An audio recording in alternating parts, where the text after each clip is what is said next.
कृष्ण सुदामाची गोष्ट. कधी काळी गुरुकुलात भगवान कृष्ण आणि सुदामा हे दोघे एकत्र शिक्षण घेत होते. दोघांची मैत्री खूप घट्ट होती. गुरुकुल संपल्यावर दोघं वेगळे झाले. कृष्णा द्वारकाधीश झाले आणि सुदामा गरीब ब्राह्मण.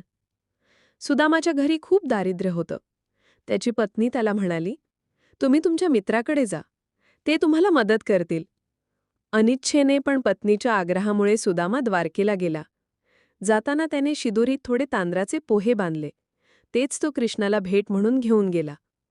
द्वारकेत पोहोचल्यावर जेव्हा सुदामा राजवाड्यात आला, तेव्हा भगवान कृष्ण त्याला पाहून बाहेर आले आणि आपल्या मित्राला आलिंगन दिलं. राणी रुक्मिणीसमोर सुदामाचे पाय धुतले. त्याला आदराने आसन दिलं. कृष्णाने त्याच्या हातातून पोहे घेतले आणि मोठ्या प्रेमाने खाल्ले. पण सुदामा काही मागणार नाही हे ठाऊक होतं.